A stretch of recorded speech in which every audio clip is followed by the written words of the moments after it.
Thank you very much, Speaker. As the only visually impaired senator in the House, it was difficult for me to know if I would catch your eye, but I'm glad that I have. And I thank you for the opportunity to also, with some of my colleagues, oppose this motion.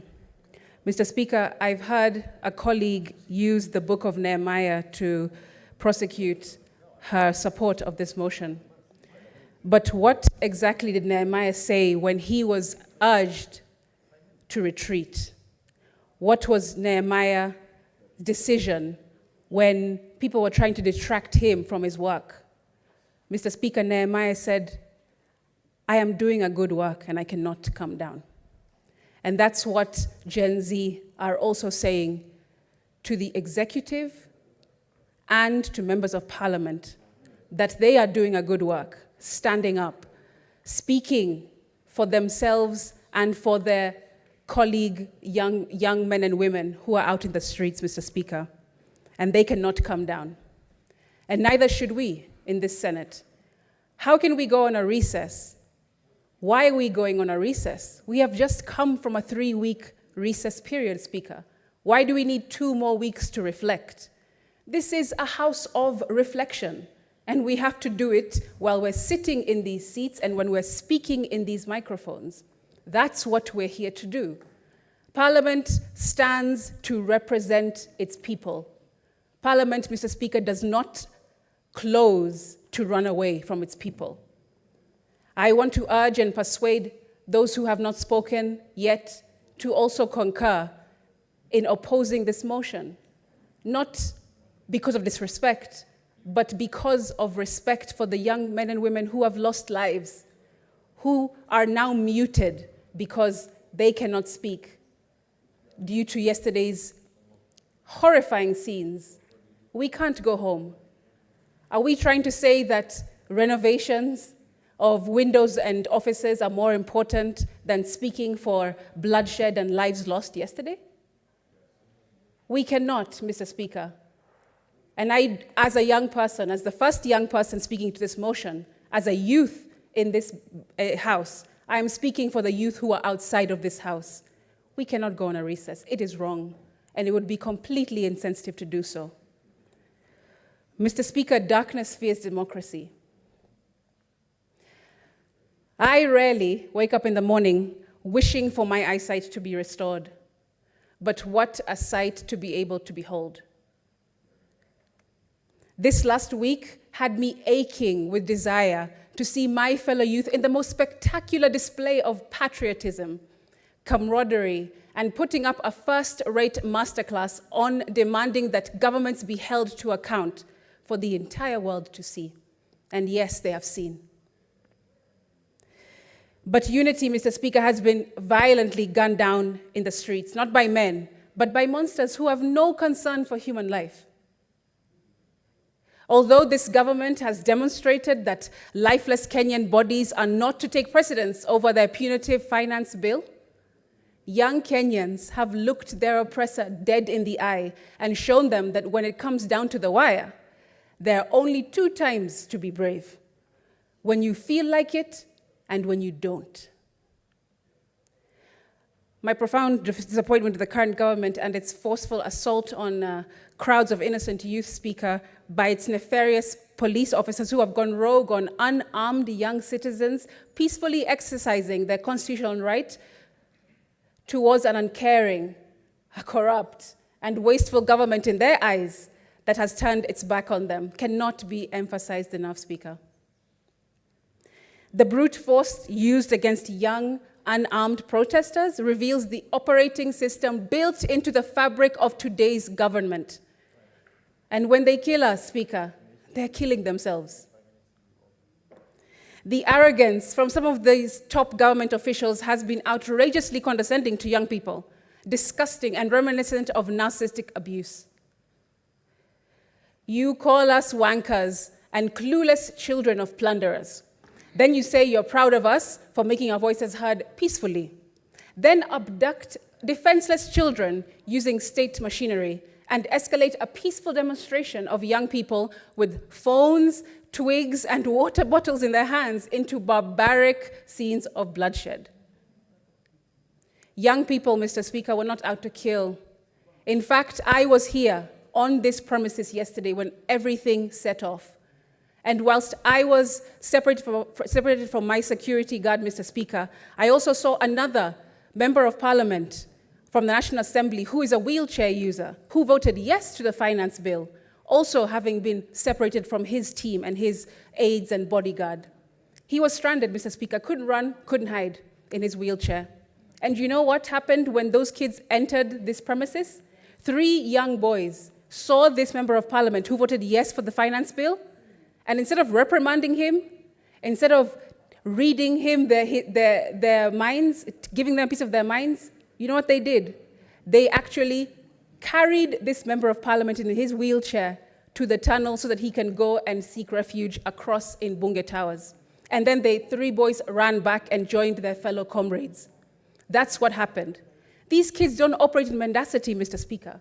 They are moral youth who are just trying to get their voices heard. So this peddling of a message or narrative that these youth are evil, they are killers and criminals, they're not. That is completely misguided and untrue. Why don't these policemen punch in their own weight class, Mr. Speaker? That's my question.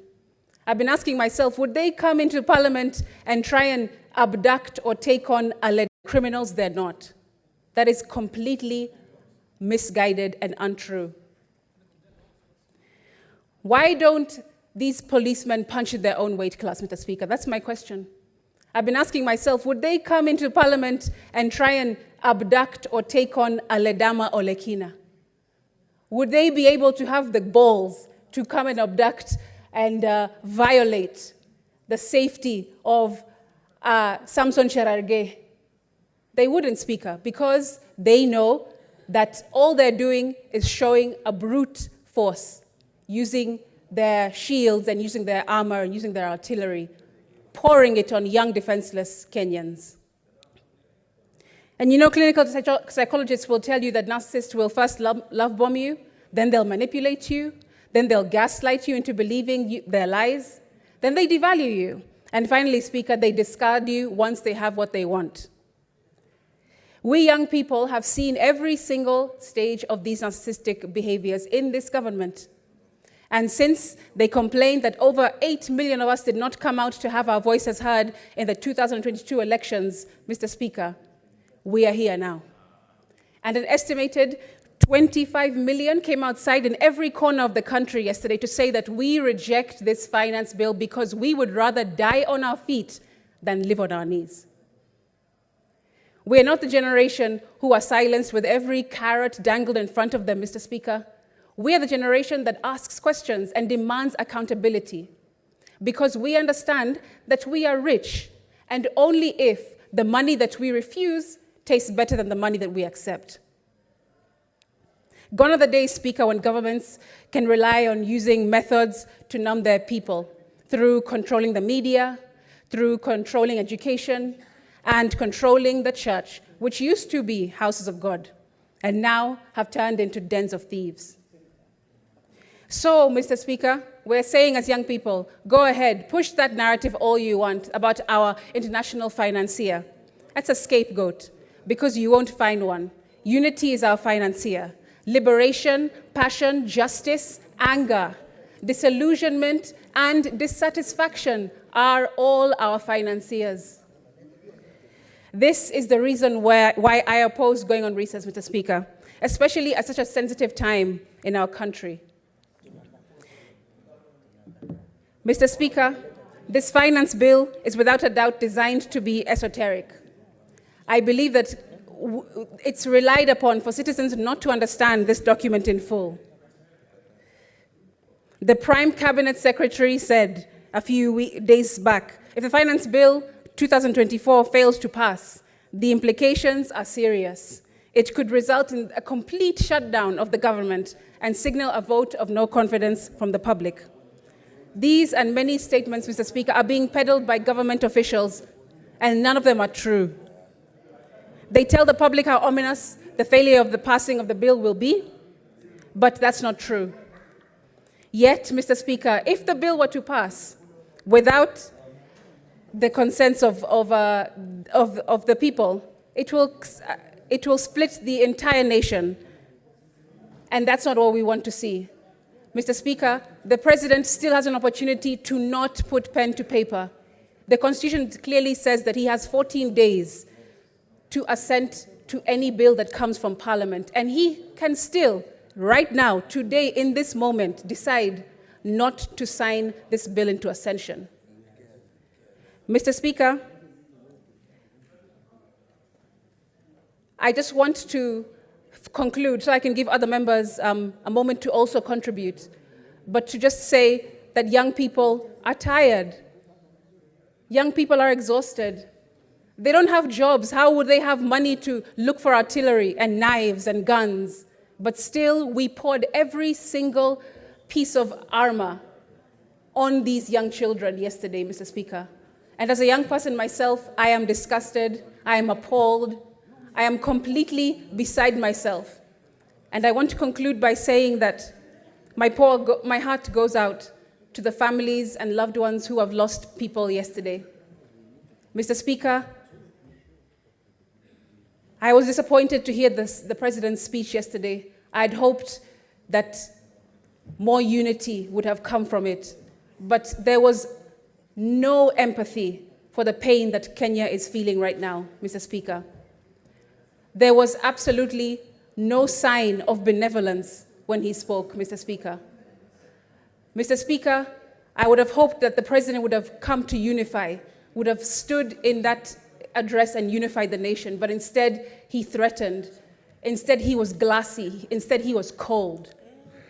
And Mr. Speaker, I just want to comfort those in closing by saying that even though they cut our wings and tie our feet, still we will rise. Viva comrades.